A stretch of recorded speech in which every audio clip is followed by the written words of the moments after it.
Guyonan. Wah.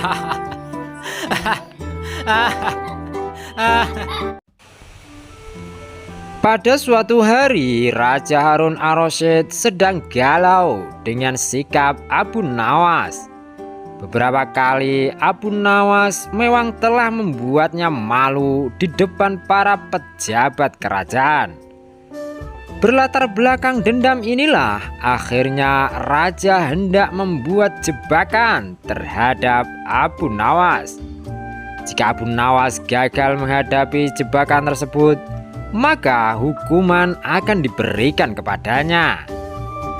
Maka dipanggillah Abu Nawas untuk menghadap Raja Harun ar-Rasyid.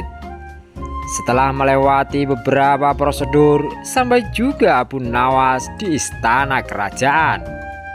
Sang raja lalu memulai pertanyaannya. "Wahai Abu Nawas, di depan mejaku itu ada sepanggang daging ayam yang lezat dan enak dilahap. Tolong segera ambilkan. Perintah Baginda Raja." Abu Nawas tampak bingung dengan perintah tersebut, karena tak biasanya dia disuruh untuk mengambilkan makanan raja. "Mungkin raja ingin menjebakku.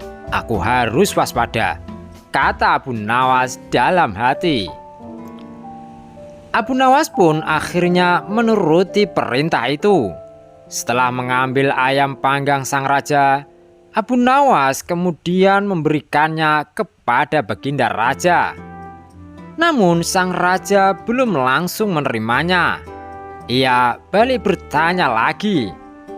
"Hei Abu Nawas, di tangan kamu ada sepotong ayam panggang lezat. Silahkan dinikmati." Begitu Abu Nawas hendak menyantap ayam panggang tersebut, tiba-tiba raja berkata lagi, "Hei Abu Nawas, tapi ingat, dengarkan dulu petunjuknya. Jika kamu memotong paha ayam itu, maka aku akan memotong pahamu. Dan jika kamu memotong dada ayam itu, maka aku akan memotong dadamu. Tidak hanya itu saja, jika kamu memotong dan memakan kepala ayam itu, maka aku akan memotong kepalamu. Akan tetapi, kalau kamu hanya mendiamkannya saja ayam panggang itu, akibatnya kamu akan aku gantung," kata Baginda Raja kepada Abu Nawas. Abu Nawas merasa bingung dengan petunjuk yang dititahkan rajanya itu. Dalam kebingungannya, ia semakin yakin jika hal itu hanya akal-akalan Raja Harun ar-Rasyid saja demi untuk menghukumnya.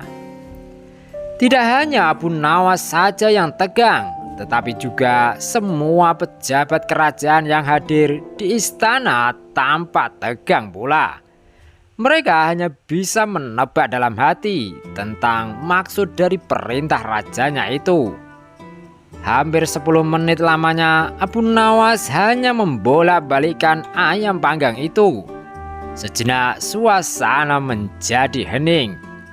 Kemudian Abu Nawas mulai mendekatkan ayam panggang itu tepat di indera penciumannya.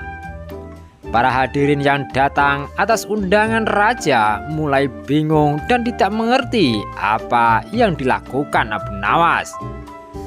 Kemudian terlihat Abu Nawas mendekatkan indera penciumannya tepat di bagian pantat daging ayam bakar yang kelihatan lezat itu. Beberapa menit kemudian ia mencium bagian pantat ayam bakar itu.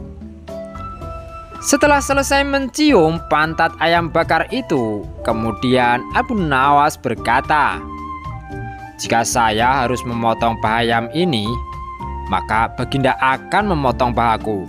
Jika saya harus memotong dada ayam ini, maka Baginda akan memotong dadaku. Jika saya harus memakan dan memotong kepala ayam ini, Baginda akan memotong kepalaku. Tetapi coba lihat, yang saya lakukan adalah mencium pantat ayam ini," kata Abu Nawas. "Apa maksudmu, wahai Abu Nawas?" tanya Baginda Raja. Maksud saya adalah kalau saya melakukan demikian, maka Baginda juga akan membalasnya demikian, layaknya ayam ini. Nah, saya hanya mencium pantat ayam panggang ini saja Baginda. Maka Baginda juga harus mencium pantat ayam panggang ini pula. Jelas Abu Nawas. Sontak saja penjelasan Abu Nawas itu membuat suasana yang tegang menjadi tampak tak menentu. Para pejabat yang hadir menahan tawa, tetapi ragu-ragu karena takut dihukum oleh raja. Sementara itu, raja yang mendengar ucapan Abu Nawas mulai memerah mukanya. Raja tampak malu untuk kesekian kalinya. Untuk menutupi rasa malunya itu, beliau memerintahkan Abu Nawas untuk pulang dan membawa pergi ayam panggang yang lezat itu. Wahai Abu Nawas, cepat pulanglah, jangan sampai aku berubah pikiran, kata sang raja. Setibanya di rumah, ia mengundang beberapa tetangganya untuk berpesta ayam panggang. Untuk kesekian kalinya, Abu Nawas sukses mempermalukan Raja Harun ar-Rasyid di depan para pejabat kerajaan. Tamat. Jangan lupa ya guys untuk like, share, dan subscribe. Semoga bermanfaat dan menghibur. Amin.